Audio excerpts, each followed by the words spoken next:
Okay, good afternoon guys. So yes, तो आज भी हम लोग स्टार्ट करेंगे सॉलिड वेस्ट का। लास्ट टॉपिक हमारा बस रह गया है इसमें यूनिट नंबर 2 में, राइट। तो यूनिट नंबर 2 हमारा खत्म हो जाएगा। सो कल हम लोगों ने रिसाइकल एंड रिकवरी वाला पार्ट जो था वो हम लोगों ने कल कवर कर लिया, ये वाला पार्ट, ठीक है। सो इसमें से देखो, resource recovery through material recycling, resource recovery through waste processing and ये दो चीजें जो है, ठीक है, ये ऑलरेडी मैंने यूनिट नंबर 1 में इसको डील कर लिया, ठीक है। तो इसको आप लोग पढ़ लेना, पीपीटी में ढूंढ लेना यूनिट नंबर 1 के इसमें, तो उसमें आपको मिल जाएगा, ठीक है। तो ये चीज, ये दो टॉपिक्स हम लोगों ने खत्म कर लिया है, ठीक है। अभी हम लोगों का जो टॉपिक स्टार्ट होगा, ठीक है, so that topic will be now this mini research project for solid waste management. तो इसमें एक्चुअली क्या करना है कि आप लोग एक एक्टिविटी कर सकते हो कि आप अपने जगह में कोई भी सिटी ले सकते हो, कोई भी डिस्ट्रिक्ट ले सकते हो, उसका पॉपुलेशन का डेटा निकाल सकते हो और उसका फोरकास्ट करके आप उसमें वेस्ट कितनी जनरेट होती है अभी, फ्यूचर में कितना जनरेट होगा वो भी आप निकाल सकते हो, ठीक है। तो इसमें मैं आपको आज मेन जो टेक्निक इसमें सिखाऊंगा सॉलिड वेस्ट मैनेजमेंट प्लान में, सबसे इंपॉर्टेंट स्टेप होता है कि आपको आपका पॉपुलेशन जो रहेगा, पॉपुलेशन वो आपको फोरकास्ट करते आना चाहिए, ठीक है। अगर आपको पॉपुलेशन को फोरकास्ट करते आ गया, सो आपका वेस्ट जनरेशन क्वांटिटी आने वाले टाइम में कितना निकालेगा, तो कितना आएगा वो आपको पता चलेगा। एंड इससे आप जो रहेगा, इससे आप फोरकास्ट भी कर सकते हो प्रॉपर तरीके से, इससे आप ये भी कर सकते हो, ठीक है ना। इससे आपका सॉलिड वेस्ट मैनेजमेंट प्लान भी जो रहेगा वो आपका इफेक्टिव रहेगा, ठीक है। सो ये चीज यहाँ पे हम लोग सीखने वाले हैं, ठीक है। तो ये आपका major research project on solid waste management में हम लोग सिर्फ पॉपुलेशन फोरकास्टिंग की टेक्निक्स को सीखेंगे। एंड आई होप सो कि पॉपुलेशन फोरकास्टिंग की टेक्निक्स आपने प्रीवियस क्लासेस में इसको पढ़े होंगे, ठीक है। सो थोड़ा सा फिर मेरे को डिफिकल्टी लगना नहीं चाहिए आपको पढ़ाने में, ठीक है। बट अगर मैं आपको बता रहा हूँ, ठीक है, सो आपको ये चीज अभी इजीली समझ में आनी चाहिए, ठीक है, जो पॉपुलेशन फोरकास्टिंग के बारे में जो टेक्निक्स है इसको, ठीक है। सो एक्चुअली में अगर मैं बात बताऊं, ठीक है, ठीक है, आज तक आप लोगों को जो भी पॉपुलेशन के टेक्निक्स आपने सीखे होंगे, जैसे arithmetic increase, geometric geometric increase, incremental increase, decremental decrease, decremental increase, फिर बाद में और कौन सा master planning, master plan method, graphical logistic curve, ठीक है। तो बहुत सारे मेथड्स होते हैं आपके पॉपुलेशन फोरकास्ट करने के, ऐसे बहुत सारे मेथड्स होते हैं। बट जनरल में कितने मेथड्स होते हैं मैं आपको बताऊंगा कि आपने शायद कुछ कुछ के नाम सुने भी नहीं होंगे, ठीक है, ऐसे होते हैं। एंड कौन सा मेथड कब अप्लाई करना चाहिए, दैट इज वेरी इंपॉर्टेंट। आपको अपने यहाँ पे क्या होता है एग्जाम्स में, व्हाट हैपेंस एग्जैक्टली, आपको बोला जाता है कि ये डेटा दिया हुआ है, इस डेटा को अरिथमेटिक इंक्रीज से सॉल्व करो, इस डेटा को पॉपुलेशन डेटा को ज्योमेट्रिक से सॉल्व करो, ठीक है। बट अगर आप फील्ड में आते हो या फील्ड में या प्रैक्टिकल पर्सपेक्टिव से अगर आप देखोगे, आपको पता कैसे चलेगा कि आप किस कौन से मेथड को अप्लाई करना है। आपको क्वेश्चन में ऐसा, यही है थोड़ा सा एजुकेशन सिस्टम का सबसे बड़ा फ्लॉ है, आपको बोला जाता है कि अरिथमेटिक इंक्रीज से करो। बट आप लोग कौन सा मेथड कब यूज करोगे, कब यूज नहीं करोगे, ठीक है, वो डिपेंड किसके ऊपर करता है, वो डिपेंड आपके ऊपर करता है, ठीक है। आप आपका कॉन्सेप्ट के ऊपर करता है, आपके आपके स्किल्स के ऊपर करता है। आपने डेटा को देखा, डेटा को देख के आपने बताया कि कौन सा मेथड यूज करना है। हाँ, अगर डेटा में देखा जा रहा है कि यार पूरे पॉपुलेशन में, पूरे साल भर में, पूरे डिकेड्स में, ठीक है, ये पूरे डिकेड्स में अगर रेट ऑफ ग्रोथ जो है वो कांस्टेंट अगर है, तो हम अरिथमेटिक इंक्रीज यूज करेंगे, ठीक है।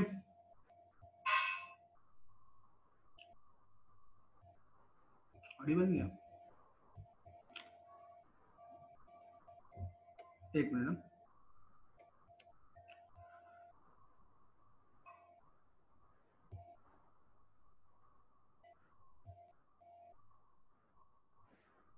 वेट वेट वेट,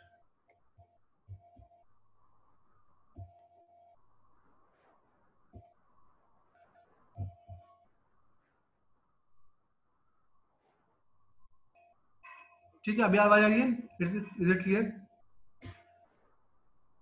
ओके, ठीक है, चलो।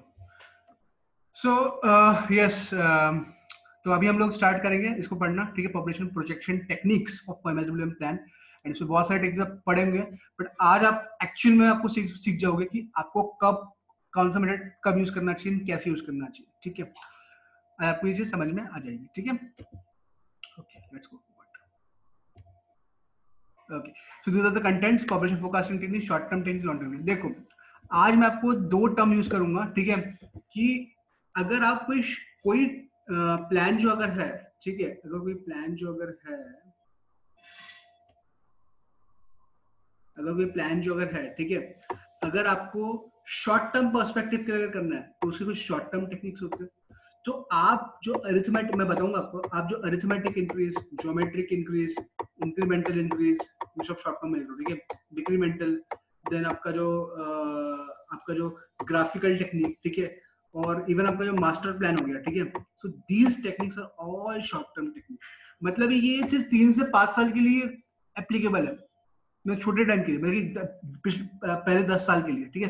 तो पहले 10 साल के लिए बराबर है, पहले 10 साल के लिए इसको अप्लाई कर सकते हो, ठीक है। बट अगर अप्लाई करना है लॉन्ग टर्म टेक्निक्स के लिए, लॉन्ग टर्म के लिए, ठीक है ना, लॉन्ग टर्म के लिए मतलब कि 50 साल 60 साल सस्टेनेबल सिटीज के लिए अगर करना है, so then you have to use other methods like ratio method,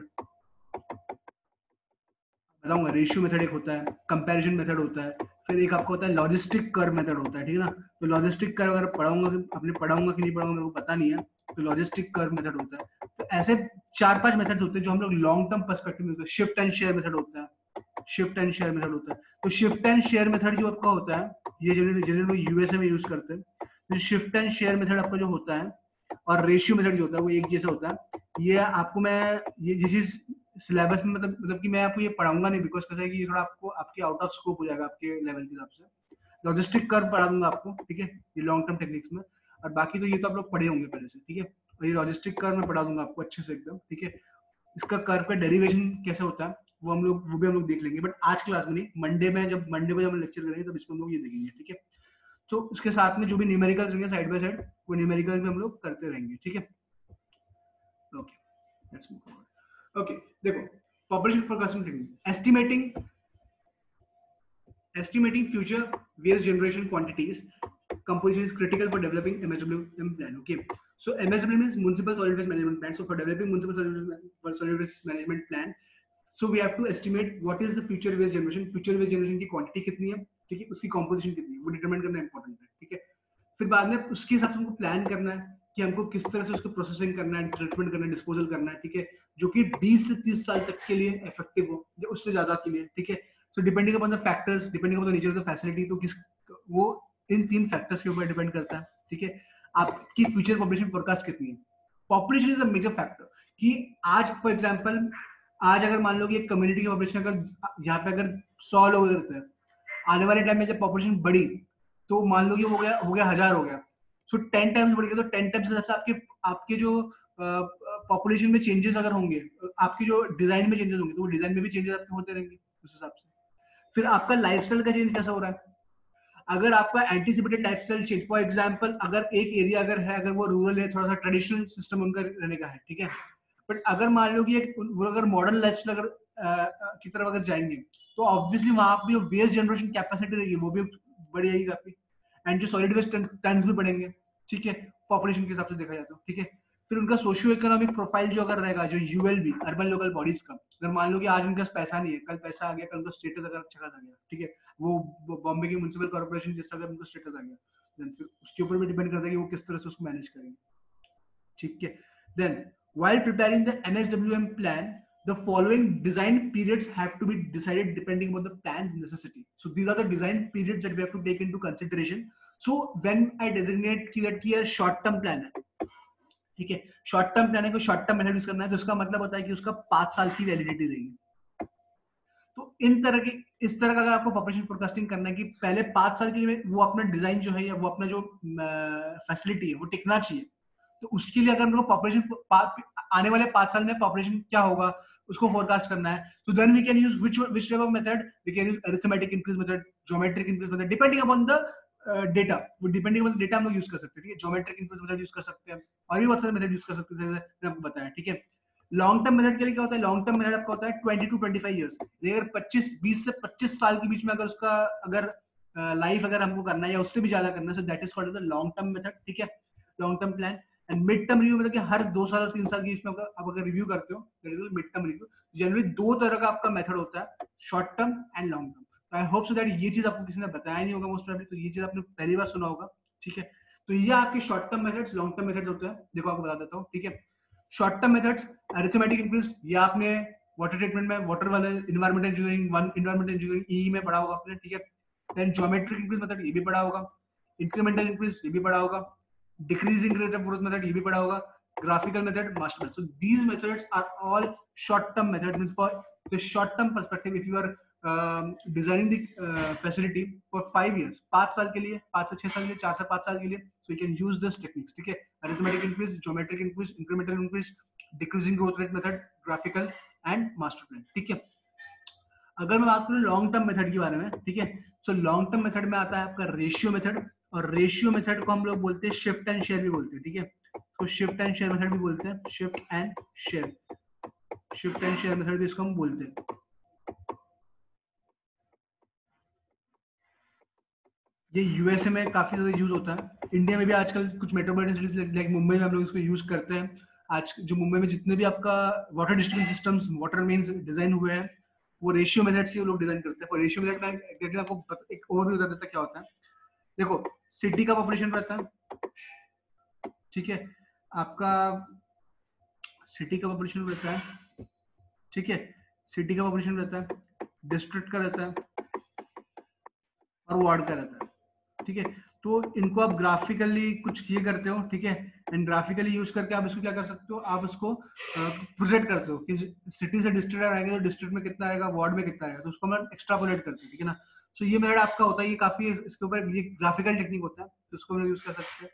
फिर कंपैरेटिव मेथड यूज कर सकते हैं, कंपैरिजन वाला मेथड यूज कर सकते हैं. ठीक है, देन लॉजिस्टिक कर्व मेथड हम लोग यूज कर सकते हैं. ठीक है, एंड कोहर्ट कंपोनेंट मेथड. ठीक है, तो ये चीज आपके लिए, आपके लेवल के लिए सफिशिएंट नहीं है, ये भी चीज आपके लेवल के लिए नहीं है. ठीक है, तो ये भी आपके लेवल के लिए नहीं है.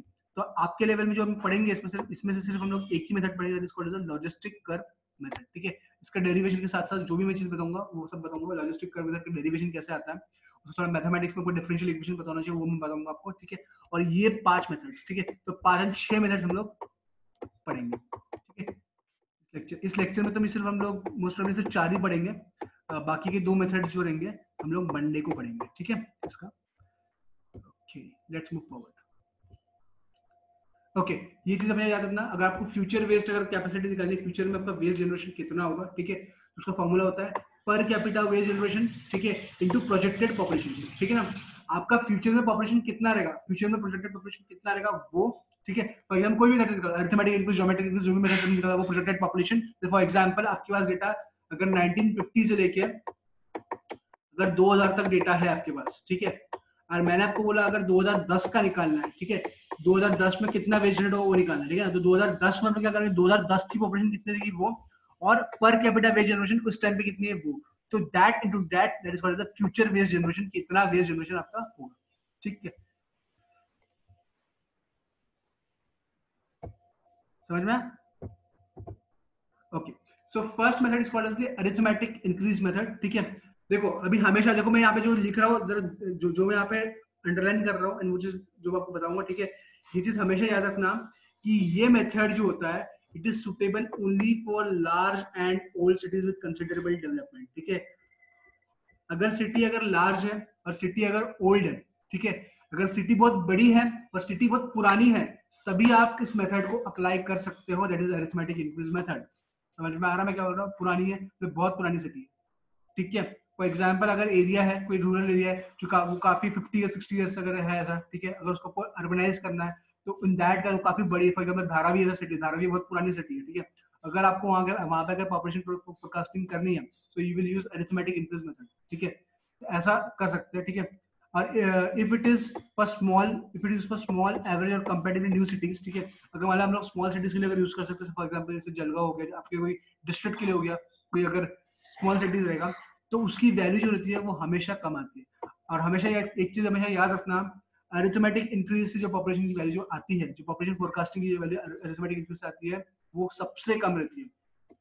अरिथमेटिक इंक्रीज की सबसे कम रहती है, बीच में शायद से रहती है इंक्रीमेंट, बीच में शायद से रहती है ज्योमेट्रिक का बीच में रहता है, और इंक्रीमेंटल इंक्रीज का सबसे हाई रहता है. शायद से हमें इसका ऑर्डर मेरे को पता नहीं कैसा रहता है, बट अरिथमेटिक इंक्रीज का जो वैल्यू आता है पॉपुलेशन का वो सबसे कम आता है. उसके बाद ज्योमेट्रिक का आता है, उसके बाद इंक्रीमेंटल इंक्रीज का आता है. ठीक है, मैं आपको क्वेश्चन के साथ बता दूंगा कैसे आपको वैल्यूज कंपेयर करके बता दूंगा. ठीक है, so in this method the average increase in population per decade is calculated from the past reports and this increase is then added to the present population to find out the population that exists. हम लोग ये numerical में देख लेंगे कैसे करते हैं. ठीक है, तो जनरली पॉपुलेशन जो होता है हम बोलते हैं पॉपुलेशन जो रेट ऑफ, जो रेट, इसमें हम लोग ऐसा बोलते हैं कि that the method is only valid the equal incremental. ये चीज यहाँ पे याद रखना, the method is valid only if approximately equal incremental increase have occurred in the recent census, ठीक है।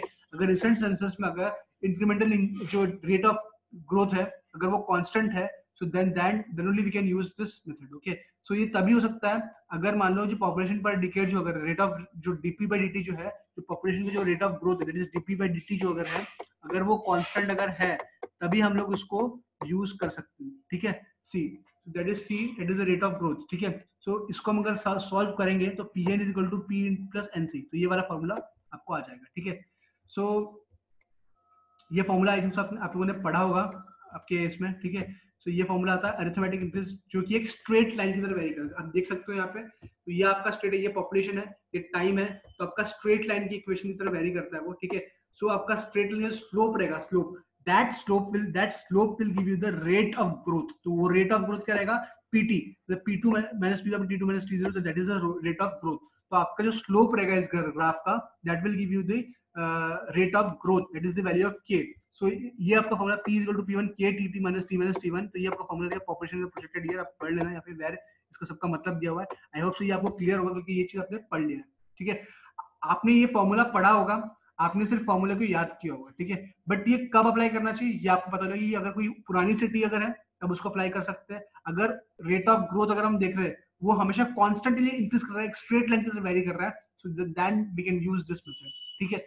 सो ये चीज आपका एक चीज मैंने आपको बता दिया, एंड ये आपको फॉर्मूले के साथ, मैंने आपको सिर्फ फॉर्मूला नहीं बताया, मैंने आपको ये मेथड कब अप्लाई करना चाहिए, क्यों अप्लाई करना चाहिए, ये भी मैंने आपको बताया, ठीक है। अगर आपको समझ में आ गया होगा तो ये प्रॉब्लम को हम सॉल्व कर सकते हैं। Predict the population for the year 2021, 31, 41 for the population data. आपके पास डेटा दिया हुआ है 1961 से लेकर 2011, आपको 2021, 2031 और 2041 का पॉपुलेशन निकालना है by using this arithmetic increase method, ठीक है। 8,58,000, 10,15,000, 12 लाख, 16 लाख, 20 लाख, 25 लाख, तो ये आपका पॉपुलेशन दिया हुआ है। सो सॉल्व कैसे करना है, देखो सबसे पहले आपको क्या करना है, आपको ईयर दिया हुआ है, अब ईयर को नोट डाउन कर लोगे यहाँ पे 1961, 1971, 1981, 1991, 2001। आपको जो पॉपुलेशन की वैल्यू वहाँ पे क्वेश्चन में दिया रहेगा वो पॉपुलेशन की वैल्यू आप यहाँ पे नोट डाउन कर लोगे, ठीक है। अभी जब आपको इंक्रीमेंट निकालना है कि हर डिकेड में इंक्रीज कितना हुआ, अब देखो इसमें से इसको माइनस कर लोगे ना, आपको ये वैल्यू आ जाएगी। इसमें से सेकंड वाले से देख रहे जो आगे वाला रहेगा, इसमें से इसको माइनस कर दोगे तो इंक्रीज रहेगा, इसमें से इंक्रीज कर दो डिक्रीज कर दोगे तो ये आएगा, इसमें से इसको सब्सट्रैक्ट करो ये आ जाएगा, इसमें से इसको सब्सट्रैक्ट करो ये आ जाएगा। अब देखो एक चीज याद रखना, अरिथमेटिक मीन और ज्योमेट्रिक मीन में जमीन आसमान का फर्क है भाई, एक चीज याद रखना। अरिथमेटिक मीन अभी इंक्रीमेंट हुआ तो इन इंक्रीमेंट जो इंक्रीमेंट्स हुआ इसको आप ऐड कर दो, ऐड करके डिकेड्स कितने हैं, 1 decade, 2 decades, 3 decades, 4 decades, 5 decades, तो 5 डिकेड्स है। तो जो उसका सम आएगा वो सम को 5 से डिवाइड कर दोगे तो उसका एवरेज इंक्रीमेंट ये आ जाएगा, समझ में। और आपको अगर मान लो 2021 का निकालना है, ठीक है, तो 2011 का कितना है भाई, तो आप ये कर सकते हो, हाँ 2011 का कितना है 25 लाख 85682, ठीक है। तो ये आपका 2011 का पॉपुलेशन है, प्लस कितना एवरेज इंक्रीमेंट है 33,45,463। इसको एक 2011 से लेकर 21 में कितना डिकेड आता है, एक डिकेड, वही फॉर्मूला यूज करना है, Pn is equal to P0 plus NC, ठीक है। आपको जो भी फॉर्मूला आपको याद रहेगा वो आप यूज कर सकते हो, ठीक है। देखो क्या सा n के, ठीक है, n मतलब ये नंबर ऑफ डिकेड, देखो P0 कितना है, P0 आपका रहेगा ये 2011, n कितना है नंबर ऑफ डिकेड 1, और k कितनी है ये एवरेज ग्रोथ रेट, ठीक है। अब निकालना आपको 2031 का, 31 के लिए यही ले लो, ठीक है। अब 2011 से लेकर 31 कितना डिकेड आ रहा है, 2 डिकेड्स, 2 डिकेड से मल्टीप्लाई कर दोगे तो ये आंसर आ जाएगा। और 2041 के लिए वापस ये है 3 4 6 कितना डिकेड 2011 से 31 तक 3 डिकेड्स, और ये आपकी वैल्यू आ जाएगी ये, ठीक है। सो ये आपका सिंपल क्वेश्चन है अरिथमेटिक इंक्रीज मेथड के लिए, ठीक है। नेक्स्ट ज्योमेट्रिक इंक्रीज मेथड, ठीक है। सो ज्योमेट्रिक इंक्रीज मेथड ये हम पढ़ेंगे। In this method, the percentage increase in population from decade to decade is constant, ठीक है। मतलब कि जो percentage increase from population जो है decade to decade वो एक constant रहता है, ठीक है। अगर population पूरे decades में, मतलब कि पूरे सारे decades में average population growth अगर population growth अगर है, अगर वो constant है तब arithmetic increase यूज करेंगे, ठीक है। population growth अगर population increase अगर decade मतलब कि हर decade में अगर increase है, अगर constant है, then we can use this geometric increase method। समझ में आया मैं क्या बोल रहा हूँ। So geometric mean increase is used to find out the future increment in population since this method gives higher values. ठीक है, ये हमेशा वैल्यूज ज्यादा देता है. ठीक है, and hence should be applied for new industrial town at the beginning. ठीक है, तो उसका हम न्यू इंडस्ट्रियल टाउन या न्यू टाउन, नया टाउन के लिए हम उसको यूज कर सकते हैं of only few decades. ठीक है, the population at the end of nth decade pn can be estimated from the as given below.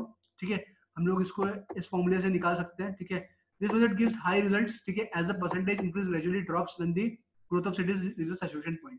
ठीक है, तो इसमें क्या होता है कि पॉपुलेशन जब सैचुरेशन पॉइंट में निकल जाता है, ठीक है, तो इसका जो इंक्रीज होता है वो ग्रेजुअली ड्रॉप करता है. This method is useful for cities which is unlimited scope of expansion. ठीक है, अगर जिस सिटी में अगर एक्सपेंशन अगर नहीं होगा, ठीक है, और ग्रोथ ऑफ रेट जो अगर हम मान लो कांस्टेंट एज्यूम करते हैं डिकेड टू डिकेड, तभी हम इसको यूज कर सकते हैं. तो नया इंडस्ट्रियल टाउन भी यूज कर सकते हैं. डिकेड अगर डिकेड टू डिकेड अगर वो कांस्टेंट है तभी यूज कर सकते हैं. और अनलिमिटेड स्कोप ऑफ अगर एक्सपेंशन अगर उसका है, अगर इसको एक्सपैंड वो सिटी और विलेज अगर एक्सपैंड नहीं कर सकता है, then only you can use this technique. ठीक है, उसका जो टेक्निक होता है pn is equal to p into 1 plus ij upon 100 raised to n. तो ये उसका फॉर्मूला होता है. ठीक है, ये फॉर्मूला होता है इसका. ठीक है, ig होता है ज्योमेट्रिक मीन इंक्रीज. ठीक है, परसेंटेज में होता है वो. p प्रेजेंट पॉपुलेशन होता है, n नंबर ऑफ डिकेड्स होता है. ठीक है, अब देखो आपने कंपाउंड इंटरेस्ट का फॉर्मूला देखा है. a is equal to p into 1 plus 1 plus rate of interest upon 100 raise to n. ठीक है, तो आपने वो फॉर्मूला देखा होगा ना, ये वाला कंपाउंड इंटरेस्ट में पढ़ा होगा आप लोगों ने. ठीक है ना, सेम वैसा का वैसा फॉर्मूला यहाँ पे दिया होगा. मतलब कि इसका जो ज्योमेट्रिक इंक्रीज जो होता है, इसकी हायर वैल्यू क्यों आती है? क्योंकि इसका जो ग्रोथ रेट होता है दैट इज कंपाउंडेड. वो कंपाउंड होता है साल भर साल, मतलब कि वो कंपाउंड होता है, कंपाउंड इंटरेस्ट रखता है उसमें. कंपाउंड इंटरेस्ट अलग लगता है, मतलब कि वो कंपाउंडेड होता है. समझ में आ रहा है? मतलब कि वो दैट्स व्हाई जो चीज कंपाउंड होता है ना, वो चीज जो होता है उसका जो इंक्रीज होता है वो काफी मैजिकल होता है. मतलब कि काफी ज्यादा रेट से, खतरनाक रेट से बढ़ता है. दैट्स व्हाई इसकी वैल्यू जो होती है वो काफी ज्यादा हाई रहती है. सो ये चीज हमेशा याद रखना. ठीक है, तो फॉर्मूला याद है. ये क्वेश्चन अभी हम लोग कर सकते हैं. ठीक है, सेम क्वेश्चन जो पहला वाला जैसा क्वेश्चन था, वही क्वेश्चन हम लोगों ने लिया 1961 से लेकर 2011 तक. ठीक है, ये पॉपुलेशन दी हुई है यहाँ पे. ठीक है, अब इसको सॉल्व कैसे करते हैं, इसका सॉल्यूशन के पीछे जाते हैं. ठीक है, देखो तुम सॉल्व कैसे करते हो. देखो 1961, 1971, 1981 पॉपुलेशन को लिख लिया आपने. ठीक है, अब इनका इंक्रीमेंट निकालो कितना है, इसका इंक्रीमेंट निकालो कितना है, इसका इंक्रीमेंट निकालो कितना है, इसका इंक्रीमेंट निकालो कितना है. ठीक है, तो सब आपने निकाल लिया यहाँ पे इंक्रीमेंट्स.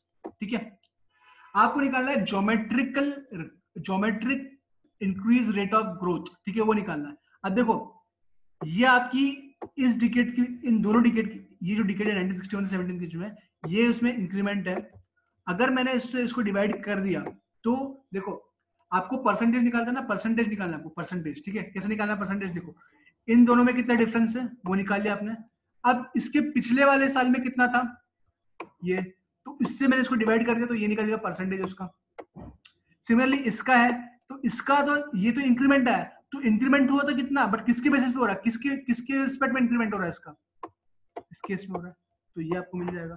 सेम इससे इसको कर दोगे तो ये आपको मिल जाएगा. सेम इससे आप इसको कर दोगे तो ये आपको मिल जाएगा. फिर इससे इसको डिवाइड कर दोगे तो ये आपको मिल जाएगा. ठीक है, अब एक चीज याद रखना, अब इसको ऐसा मत करना, इसका ज्योमेट्रिक एवरेज निकालना है कितना है, ज्योमेट्रिक एवरेज. ठीक है, ज्योमेट्रिक मीन निकालना है. तो आप लोग क्या करोगे, 0.18 plus 0.18 plus 0.4 plus 0.23 plus 0.24 upon कितना 1 2 3 5 divide by 5 divide by 1 2 3 4 5 divide by 5 कर दोगे. ऐसा मत करना, ऐसा गलती से भी कभी मत करना इसको. ठीक है, ऐसा गलती से भी कभी मत करना, क्योंकि वो ज्योमेट्रिक मीन है. ज्योमेट्रिक मीन हमेशा कैसा होता है, वो रेस टू पावर जाता है. तो 0.18 into 0.18 into 0.4 into 0.23 into 0.24 raise to 1/4 ने रेस टू 1/5 हो गया है. ठीक है, ये 5 डिकेड्स है, रेस टू 1/5. ठीक है, तो उससे आपको मिल जाएगा ये ज्योमेट्रिक मीन. ज्योमेट्रिक मीन ऐसे निकलता है. फॉर एग्जांपल मैं आपको बता देता हूं क्या होता है. अगर मान लो A है, B है, C है. ठीक है, अगर मेरे को इसका ज्योमेट्रिक मीन निकालना है तो हम कैसे ज्योमेट्रिक मीन निकालते हैं, geometric mean is equal to under root of A C ऐसे निकालते ना. B इज इक्वल टू, अगर A B C अगर ज्योमेट्रिक मीन में है तो ऐसा लिखते हैं ना, B is equal to under root of A C लिखते हैं. If A B C geometric mean में है तो हम क्या निकालते हैं, B is equal to under root of A C लिखते हैं, कि 2 नंबर इसके वैसे. ठीक है, तो ऐसे हम लोग करते हैं, है ना.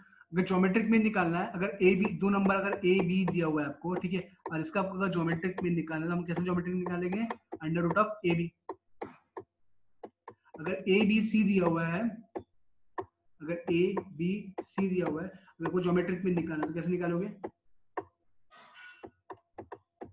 ए बी सी रेज टू 1/3, इसका क्यूब रूट हो जाएगा, ठीक है। सेम ऐसे होता है, जितना आपका नंबर बढ़ता जाएगा क्वांटिटी, उसका आपका उतना पावर रेज टू पावर 1/5 उतना होता रहेगा, ठीक है। तो ये 23.5 ये आपका ज्योमेट्रिक इंक्रीज हो गया। तो मुझे अगर पी 2021 निकालना है तो ये आपका कितना है, ये 225 8 लाख ये, ठीक है, 1 + 0.235 रेज टू 1, तो एक डिकेड होगा, ठीक है। तो 2031 के लिए रेज टू 2 हो जाएगा, क्योंकि 2 डिकेड्स हो जाएगा, तो ये आपका पोजीशन रहेगा। और आपका 258,562 48,78,000, ठीक है। तो ये आपका, तो अगर आप कंपैरिजन करो अरिथमेटिक और ज्योमेट्रिक इंक्रीज का, तो आपको समझ में ऐसा आएगा कि अरिथमेटिक से काफी ज्यादा बड़ा। अब देखो मैं आपको बताता हूँ, आप खुद कंपैरिजन करो। देखो 2021 का कितना, 31 लाख 39 लाख 48 लाख, ठीक है, ये देखा। अब पीछे चलो थोड़ा सा,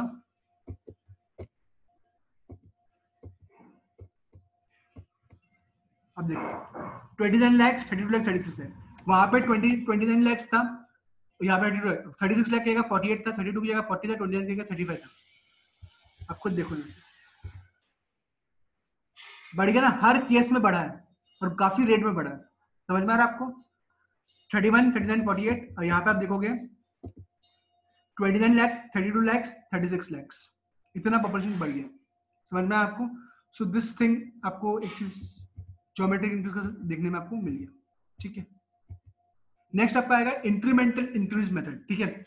इंक्रीमेंटल इंक्रीज मेथड जो आपका है, this is a modification of arithmetical increase method, ठीक है। तो अरिथमेटिक इंक्रीज का थोड़ा सा मॉडिफिकेशन अगर है, ठीक है, and it is suitable for an average size town under normal condition where the growth rate is found to be in increasing order. मतलब कि आपका जो ग्रोथ रेट अगर है, ग्रोथ रेट अगर वो इंक्रीजिंग हो रहा है, मतलब कि आपका सब्सिक्वेंटली अगर वो इंक्रीज अगर हो रहा है, so in that case we will use incremental increase method, and while adopting the method, the increase in increment is considered for calculating the future population, and the incremental increase is determined for each decade from the past population, and उसका formula ये रहता है, ठीक है। तो हमेशा याद रखना कब अप्लाई करेंगे। देखो ये चीज आपको एवरेज साइज टाउन के लिए अप्लाई करेंगे, ठीक है, ये चीज। एंड अगर वो कभी नया टाउन अगर है तो ज्योमेट्रिक इंक्रीज मेथड, और ओल्ड टाउन अगर है so in that case we will use arithmetic increase. तो सब समझ में आ रहा है आपको, डिफरेंस समझ में आ रहा है क्या है आपको, ठीक है। तो उसका फॉर्मूला रहता है Pn = P + nx। तो यहां तक आपका जो अरिथमेटिक इंक्रीज था, और ये इंक्रीमेंट ऑफ इंक्रीज आ गई है, ठीक है ना, into plus n × n + 1/2 raise to y × y, ठीक है। सो Pn पॉपुलेशन पे n डिकेड, x आपका होता है एवरेज इंक्रीज और y आपका होता है इंक्रीमेंटल इंक्रीज, ठीक है। x आपका होता है एवरेज इंक्रीज, जो आप एवरेज निकालते हो, that is the average increase, and y is the incremental increase, ठीक है। अगर हम इसको प्रॉब्लम सॉल्व करेंगे तो आपको प्रॉब्लम सॉल्व करने का आपको इजीली समझ में आ जाएगा, ठीक है। वेट फॉर अ सेकंड, एक मिनट।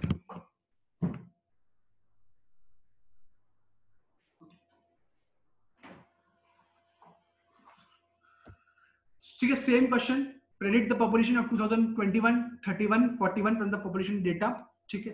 देखो मैं एक चीज क्लियर कर देता हूँ, फॉर एग्जांपल मैं बता रहा हूँ, ठीक है। अभी ये क्वेश्चन आपका जो आईएससी देगा, that will be objective based, ठीक है। अगर मान लो यूनिवर्सिटी की बात कर रहा हूँ मैं, ठीक है, मैं ये गारंटी नहीं देता कभी कि यही क्वेश्चन आएगा, ठीक है। आपको प्रैक्टिस करनी पड़ेगी, आपको जितनी बुक्स आपको मिलती है पॉपुलेशन फोरकास्टिंग, जितने प्रॉब्लम्स मिलते हैं उसको आप सॉल्व करो, ठीक है। कि मैं ऐसा नहीं बोलता कि मैं जो पढ़ाऊंगा मेथड सेम रहेगा, मेथड वैसा का वैसा रहेगा, ठीक है। आपको प्रैक्टिस ज्यादा करना है। जितने भी न्यूमेरिकल में करवा रहा हूँ, मैंने सैम्पलिंग के करवाया, तो सैम्पलिंग के लिए आपको जितने न्यूमेरिकल्स आपको बनते हैं आपको प्रैक्टिस करने हैं खुद से। सैम्पलिंग के कराया, सैम्पलिंग के, हाँ चलो ठीक है, सैम्पलिंग के ज्यादा न्यूमेरिकल्स मिलेंगे नहीं, सैम्पलिंग का न्यूमेरिकल जो है एक स्पेसिफिक न्यूमेरिकल है। मैंने रिकवरी रिसाइकलिंग का करवाया, वो भी एक स्पेसिफिक एक ही न्यूमेरिकल है, ठीक है। उसके बाद मैंने फर्स्ट यूनिट में करवाया था, बहुत सारे फिजिकल प्रॉपर्टीज के ऊपर कराया, तो उसके ऊपर बहुत न्यूमेरिकल्स मिलेंगे आपको बुक्स में, ठीक है। मैं जरूरत पड़े मैं आपको असाइनमेंट भी दे दूंगा, तो असाइनमेंट के न्यूमेरिकल्स प्रैक्टिस के लिए आप कर सकते हो, ठीक है। जितना प्रैक्टिस करोगे उतना आपका कॉन्सेप्ट डेवलप होगा, ठीक है। सो ये आपका 1961 से लेकर 2011, ठीक है। सो ये आपका पॉपुलेशन डेटा है, सेम डेटा दिया हुआ है। देखो इसको कैसे सॉल्व करते हैं देखो। देखो ये आपका ईयर है 1961, 1971, 1981, 1991, 2001, 2011। पॉपुलेशन डेटा को जो आपके क्वेश्चन में दिया रहेगा वो आप यहाँ पे लिख लोगे, ठीक है। उसके बाद इंक्रीज, सेम फॉर्मूला, इंक्रीज इतना हुआ, ये इंक्रीज 1848 3850 कैसे निकालना है, इसको इसमें सब्सट्रैक्ट करना, इसको इसमें से करना, फिर इसको इसमें से करना, फिर इसको इसमें से करना, फिर इसको इसमें से करना, ठीक है। अब देखो क्या है, ये तो है आपका इंक्रीज, बट इस इंक्रीज में अभी देखो, अभी मेरे को इंक्रीमेंटल इंक्रीज निकालना है ना, तो इंक्रीज में इंक्रीज कितना होगा, अब इनका और इनका कितना डिफरेंस, दिस, इनका और इनका कितना डिफरेंस, दिस, इनका और इनका कितना डिफरेंस, दिस, सिर्फ एक नेगेटिव आया, ठीक है। इनका इनका कितना डिफरेंस, ये, इनका इनका कितना डिफरेंस, ये, इनका इनका, ठीक है। देखो आप सब आप देख रहे हो कि वो जो है ये this is called as incremental increase method, ठीक है। देखो इस मेथड को जनरली अगर मैं अगर बात करूँ, अगर मैं आपको बोलूँ नहीं कि प्रेडिक्ट द पॉपुलेशन, अगर मैं बोलता नहीं कि कौन सा मेथड यूज करना है आपको, ठीक है। सो इस मेथड का सबसे अप्रोप्रिएट मेथड की अगर बात करूँ ना, तो ज्योमेट्रिक इंक्रीज मेथड है। तो अगर देखोगे तो पहले इंक्रीज किया, फिर डिक्रीज किया, फिर इंक्रीज किया, तो ऐसा टाइप के मेथड के आप इंक्रीमेंटल इंक्रीज यूज नहीं कर सकते। बट अगर वो 8754 था, ठीक है, फिर बाद में 30 हुआ, फिर 1 लाख हुआ, फिर 10 लाख हुआ, फिर 12 लाख हुआ, फिर 14 लाख हुआ, अगर बहुत ज्यादा इंक्रीज कराने इन दैट केस, तो देन इन दैट केस हम लोग इसको इंक्रीमेंटल इंक्रीज करेंगे, ठीक है ना। तो इस मेथड, इस क्वेश्चन का सबसे अप्रोप्रिएट मेथड अगर मैं बात करूं, तो वो था आपका incremental increase method, sorry geometric increase method, ठीक है। तो आपका ये एवरेज इंक्रीज हो जाएगा, ठीक है। आप फॉर्मूले में डालते हैं, तो 2011 का कितना है 258, ये इतना, ठीक है। अब देखो एवरेज इंक्रीज में x इंटू, वो फॉर्मूला था x into n into x, तो n कितना decades 1 3 4 5 6 3, n into n plus 1, तो n कितना है 1 1 इंटू 1 प्लस 1 बाई 2 ये, और ये आपका एवरेज, इसका पूरा आप एवरेज निकाल लो, तो ये आप कर दोगे ऐसा, ठीक है। सिमिलरली आप ऐसे निकाल देगा 2031 2041।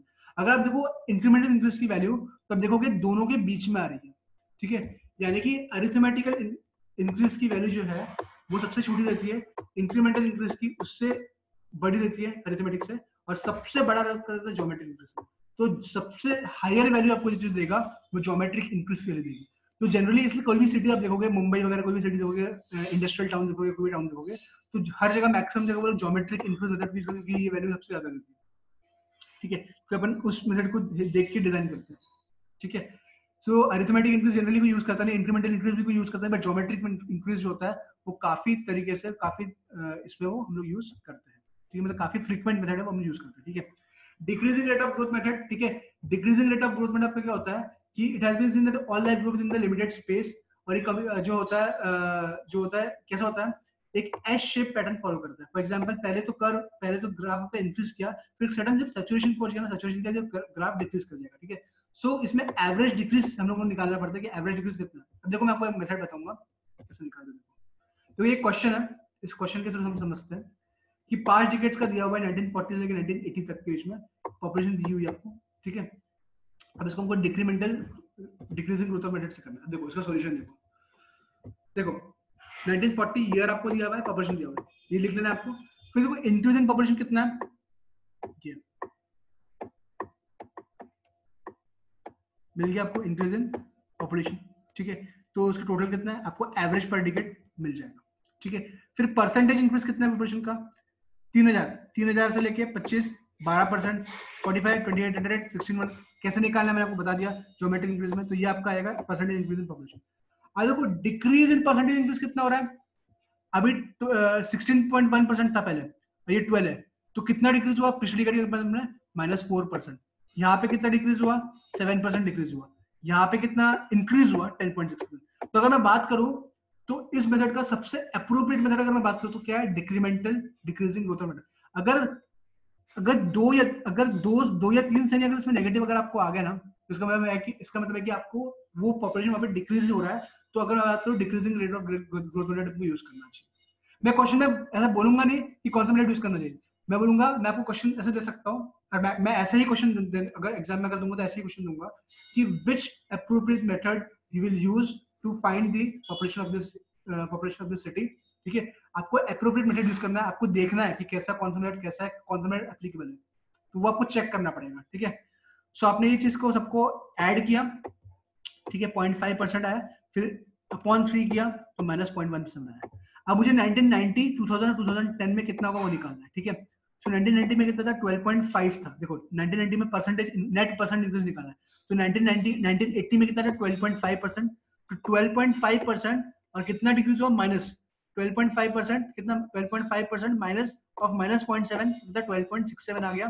तो आप 45,000 प्लस 12.67 इंटू 45,000 करोगे तो आपको आ जाएगा कितना 50,702। से आपको 12.67 है तो 12.67 प्लस 0.17 करोगे तो कितना 12.84। तो आप इससे 50,702 ये आप करोगे तो फिर ये आएगा। फिर आप इससे करोगे तो आपको 57,000 64,000 आपको मिल जाएगा। That is a decremental decreasing rate of growth method. आप समझ लेना इसको कैसे करना, ठीक है। तो आई होप सो दैट ये चीज आपको समझ में आ गई होगी, ठीक है। कुछ डाउट्स रहेगा तो आप हमको बाद में पूछ सकते हो, ठीक है। तो बाकी के मेथड्स जो रहेंगे logistic curve method, graphical method, graphical extension method and जो 4 मेथड्स रहेंगे वो हम लोग नेक्स्ट क्लास में करेंगे, ठीक है। सो आई होप सो ये प्रोजेक्ट पॉपुलेशन फोरकास्टिंग का टेक्निक आपको आज समझ में आ गया होगा इजीली। एंड आपको आज बहुत सारे नई चीज आपको पता चली होगी कि कब कौन सा मेथड अप्रोप्रिएट मेथड को कैसे हम लोग डिटरमाइन करते हैं, कैसे डिटरमाइन नहीं करते हैं, ठीक है। आपको काफी सारी चीजें समझ में आ गई होंगी, ठीक है। इसके बाद नेक्स्ट क्लास में हम लोग स्टार्ट करेंगे इसका टॉपिक, ठीक है। मंडे को हमारा यूनिट नंबर 2 कंप्लीट हो जाएगा एंड वी आर स्टिल हमको हमारे पास आज 6 तारीख के 7-8 और हमारे पास कम से कम 13 डेज 2 वीक्स रहेगा। 2 वीक्स के अंदर हम लोग यूनिट नंबर 3 भी कंप्लीट कर लेंगे। So we will require around 7 to 8 lectures उसके लिए लगेंगे, उसको हम लोग कंप्लीट कर देंगे, ठीक है। थर्ड नंबर तो आपका सेकंड एंड थर्ड यूनिट जो रहेगा मोस्ट ऑफली आपको वाईएस का सिलेबस, ठीक है। सो अटेंडेंस का मैं आपको लिंक दे देता हूँ। देखो मैं आपको 2 लिंक फॉरवर्ड कर रहा, दोनों लिंक आपको भरना है, ठीक है। आपको दोनों लिंक्स का अटेंडेंस भरना है। एक आपका AWT का रहेगा सुबह का, ठीक है, सुबह 10 AM का एक लेक्चर का है और एक इसका है अभी का, ठीक है। प्लीज फिल दिस 2 लिंक्स, ठीक है। दोनों लिंक को फिल करना है। मैंने 2 लिंक सेंड किए, तो दोनों लिंक्स को फिल अप करना है, ठीक है।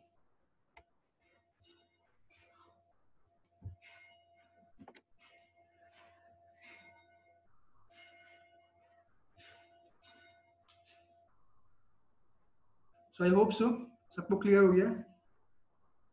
कुछ डाउट्स रहेगा, आपको प्रॉब्लम इसमें फेस करते होंगे तो जब वो कर सकते हो। So this is a very easy topic, अगर समझ में आ गया, अगर आपका दिमाग अगर प्रॉपर तरीके से काम किया, this is a very easy topic population forecasting, ठीक है। इसको आप इजीली कर सकते हो, ठीक है।